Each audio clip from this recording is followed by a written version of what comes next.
et ça ne devrait pas prendre plus de 15 secondes. Mais avant de faire ça, combien d'entre vous pensent pouvoir reproduire cette image d'un carré gris uni? Si vous pouvez faire un carré gris, vous pouvez en faire 2, 3, 9, et ainsi de suite. Si vous pouvez faire un seul carré gris, il serait très difficile d'argumenter sur le fait que vous ne pouvez pas faire tous les carrés gris nécessaires pour reproduire l'image dans son intégralité. Donc voilà, vous l'avez compris, je viens de vous donner les compétences nécessaires pour devenir un artiste de classe mondiale. Maintenant je sais ce que vous êtes en train de vous dire, ce n'est pas du vrai art, ça ne ferait certainement pas de moi un artiste de classe mondiale. Alors laissez-moi vous présenter Chuck Closey. C'est l'un des artistes qui gagne le plus d'argent dans le monde entier depuis des décennies, et il crée tous ses tableaux en utilisant cette technique précise. Voyez-vous, ce qui se trouve entre nous et la réalisation de nos rêves les plus ambitieux n'a rien à voir avec l'acquisition d'une compétence ou d'un talent particulier, mais beaucoup plus avec la façon dont nous abordons les problèmes et y réagissons pour les résoudre. Mais le type de progrès dont je parle est facilement réalisable par n'importe qui dans cette pièce, et je vais vous le prouver. Depuis la maternelle, jusqu'à mon diplôme de fin d'études secondaires, oui, pour moi ça s'est arrêté au baccalauréat. Tous mes bulletins de notes disaient grosso modo la même chose. Stephen pourrait être un garçon très intelligent si seulement il parvenait à se calmer et se concentrer. Ce qu'il n'avait pas compris, c'est que j'étais beaucoup plus exigeant avec moi-même qu'il ne l'était pour moi. Mais je n'y arrivais pas. Et donc, de la maternelle à ma deuxième année de collège, j'étais en gros ce qu'on pourrait appeler un mauvais élève. Mais en entrant dans ma première année, j'en ai eu assez. Je me suis dit que je voulais changer les choses. Je vais apprendre de nouvelles compétences. Je vais arrêter d'être une victime et commencer à prendre ma vie en main. Et donc, cette année-là, au lieu de faire semblant, encore une fois, que j'allais soudainement pouvoir me calmer et me concentrer sur les choses pendant plus de 5 ou 10 minutes à la fois, j'ai décidé de supposer que je ne le ferais pas. Parce que, si je voulais atteindre le type de résultat que je voulais atteindre à l'école, il fallait que je change mon approche. Et donc j'ai commencé à prendre de petites décisions. Si j'avais pour objectif, disons, de lire 5 chapitres d'un livre, je ne pensais pas aux 5 chapitres, je ne pensais même pas à n'importe lequel des chapitres. Je le décomposais en petites tâches que je pouvais accomplir, qui ne me demandaient pas plus de 5 ou 10 minutes de concentration d'affilée. Donc peut-être 3 ou 4 paragraphes, c'est tout. Donc je faisais ça et quand j'arrivais au bout de ces 5 ou 10 minutes, je m'arrêtais pour aller faire autre chose. J'allais tirer quelques paniers, faire un peu de dessin, peut-être jouer aux jeux vidéo pendant quelques minutes, et puis je m'y remettais. Pas nécessairement pour le même objectif, pas nécessairement sur le même sujet, mais juste sur une autre tâche qui me demandait seulement 5 à 10 minutes de concentration. Et à partir de ce moment-là, jusqu'à l'obtention de mon diplôme, j'étais devenu un excellent élève. Un jour, je me rendais au travail à pied, et mon trajet était une marche qui passait d'un bout à l'autre de Hyde Park à Londres. J'avais 45 minutes de marche à l'aller et au retour. 1h30 par jour, 7h30 par semaine, 30 heures par mois, 360 heures par an, pendant que j'étais éveillé, conscient, et en fait je perdais mon temps à écouter de la musique sur mon iPod. En rentrant du travail ce jour-là, je me suis arrêté dans un magasin, et j'ai acheté les 33 premiers CD que j'ai trouvés sur le programme de la langue allemande. Je les ai pris et je les ai importés sur mon iPod. Mais je ne me suis pas arrêté là, parce que la vérité, c'est que je suis une personne indisciplinée. Et je savais qu'au bout d'un certain moment, j'abandonnerais le programme d'allemand et je reviendrais à ma musique. Et j'ai donc retiré cette tentation en supprimant tous mes morceaux de musique. Ce qui ne me laissait plus qu'une seule option. Écouter ces programmes d'allemand. 10 mois plus tard, j'ai écouté 3 fois chacun de ces CD en langue allemande, ce qui fait un total de 99 CD en 10 mois. Et après ça, je suis allé à Berlin pour un cours d'allemand intensif de 16 jours.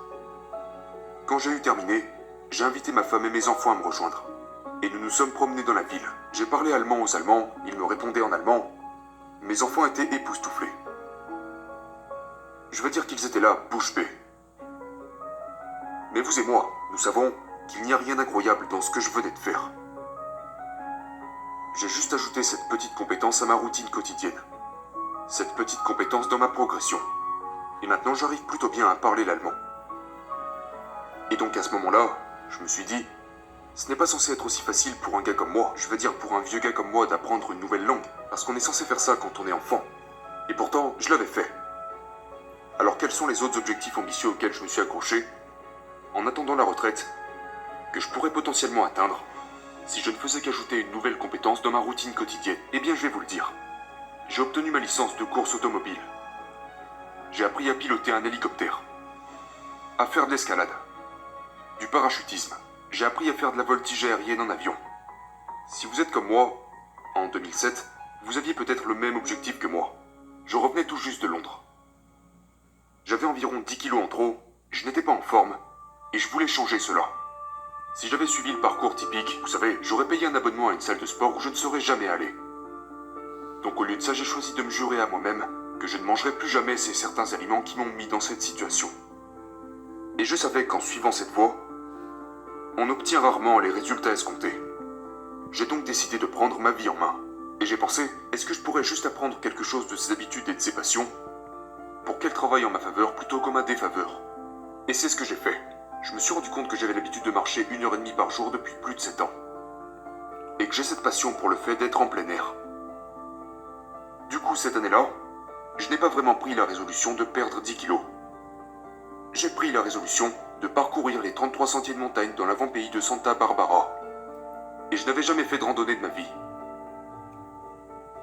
Mais la vérité, c'est qu'il ne s'agissait pas des 33 sentiers. Vous devez décomposer ces grands objectifs ambitieux en petites décisions et tâches plus faciles à gérer. Le type de décisions qui doivent être prises correctement tout au long du processus, afin d'améliorer les chances d'atteindre le type de résultat que vous désirez. Il ne s'agissait pas d'une seule piste. Il s'agissait de toutes ces petites décisions. Vous savez, comme quand vous êtes assis à votre bureau et que vous choisissez d'y rester un peu plus longtemps en fin de journée. Ou que vous êtes allongé sur votre canapé, en train de faire défiler les chaînes avec votre télécommande, ou en scrollant sur votre mur Facebook, et qu'à un certain moment, vous décidez de vous stopper net, pour aller enfiler vos vêtements de sport, franchir votre porte d'entrée et la fermer derrière vous.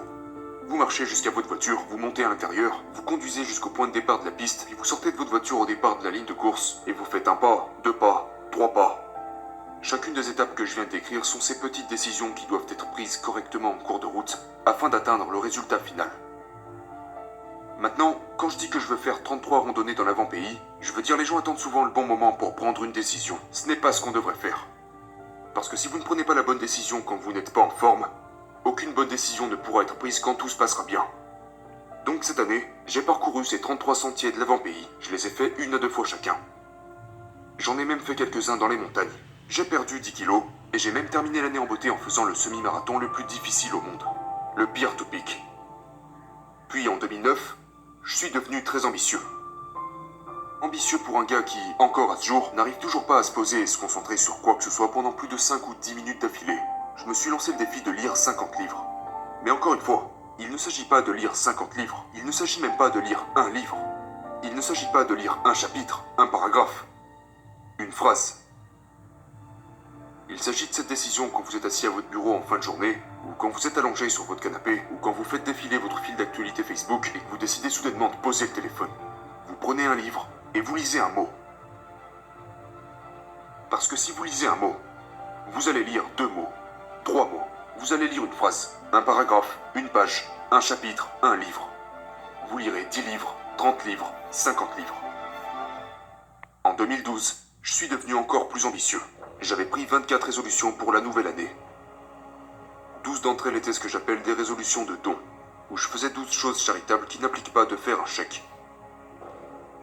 Mais là aussi, il y a des échecs. J'ai essayé de donner mon sang, mais ils m'ont rejeté parce que j'avais vécu au Royaume-Uni. J'ai essayé de donner mon sperme, mais ils m'ont rejeté parce que j'étais trop vieux. J'ai essayé de faire un don de mes cheveux, mais il s'avère que personne ne veut de cheveux gris. Donc, j'étais là à essayer de faire quelque chose pour me sentir bien, et ça faisait l'effet inverse. Mais à côté de ça, j'avais aussi ces 12 résolutions, qui étaient d'apprendre 12 nouvelles compétences. Et quand j'en ai eu fini avec le monocycle, le parcours, la slackline, les échasses urbaines et le tambour, ma femme m'a suggéré d'apprendre à tricoter. Et je vais être honnête, je n'étais pas si passionné que ça par le tricot. Mais un jour, je me suis assis sur un arbre eucalyptus de 12 mètres de haut, qui se trouve à 3,5 km de la source froide de Santa Barbara, et je me suis dit que cet arbre aurait l'air vraiment cool s'il était recouvert de fils de laine. Donc je suis rentré chez moi et j'ai cherché sur Google, et il s'avère que c'est une vraie pratique qui existe. Ça s'appelle le tricot urbain, où vous recouvrez des structures avec de la laine. Et la 2e journée annuelle du tricot urbain avait lieu dans 82 jours. Donc pendant les 82 jours suivants, peu importe où j'étais, peu importe si j'étais dans une réunion du conseil d'administration, dans la salle des marchés, dans un avion ou à l'hôpital, je tricotais, une maille à la fois. Et 82 jours plus tard, j'avais fait mon tout premier tricot urbain.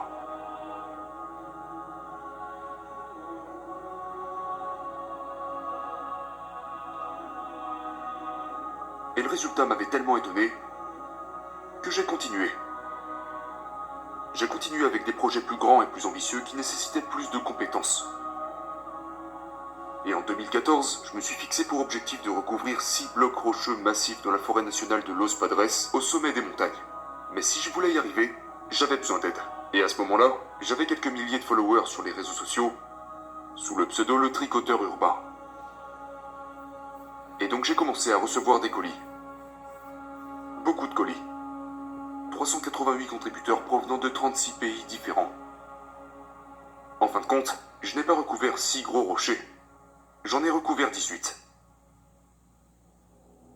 Et puis j'ai continué avec des projets encore plus grands et encore plus ambitieux qui me demandaient de travailler avec de nouveaux matériaux, comme la fibre de verre, le bois et les métaux, pour aboutir à un projet qui est actuellement à TMC, ici à Tucson, où j'ai complètement recouvert un hôpital pour enfants. En cours de route, j'ai arrêté de tricoter. En fait, je n'ai jamais vraiment aimé ça. Mais j'aime bien le crochet. Alors, j'ai commencé à tricoter ces nappes de 15 cm parce que c'est la taille standard, mais j'ai pensé en cours de route, pourquoi s'arrêter à 15 cm? Il me faut des gros trucs. Alors, j'ai commencé à faire de plus grands carrés. Et un jour, je suis rentré d'un voyage d'affaires, j'avais ce grand carré de grand-mère, et je suis allé sur le site internet des records Guinness. J'étais curieux de savoir quel était le plus grand carré du monde. Et il s'avère qu'il n'y avait pas de catégorie pour ça. Alors j'ai fait ma demande, et ils m'ont rejeté. J'ai refait une demande, et ils m'ont rejeté. Puis j'ai refait une demande, et ils ont dit d'accord. Si vous faites un carré de 10 mètres par 10, nous créerons une nouvelle catégorie et vous serez le détenteur de ce nouveau record Guinness.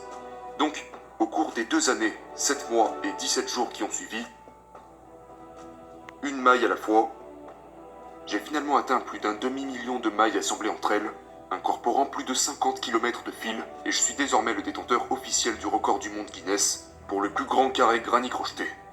Mais ce que je veux que vous réalisiez quand vous m'entendez dire ça, c'est que je suis toujours ce mauvais élève. Je suis toujours cet enfant qui n'arrive pas à s'asseoir et se concentrer pendant plus de 5 à 10 minutes à la fois. Et je reste un gars qui ne possède aucun don, compétence ou talent particulier. Tout ce que je fais, c'est cibler des projets vraiment grands et ambitieux qui semblent émerveiller les gens. Je les décompose en leurs formes les plus simples, et je me les donne sous forme de micro-objectifs pour améliorer mes chances de les atteindre. Et la raison pour laquelle je donne cette conférence est que j'espère inspirer plusieurs d'entre vous à réaliser certains de leurs rêves les plus ambitieux, et ceci en incorporant dans votre routine les petites actions qui vous permettront d'y arriver. Merci.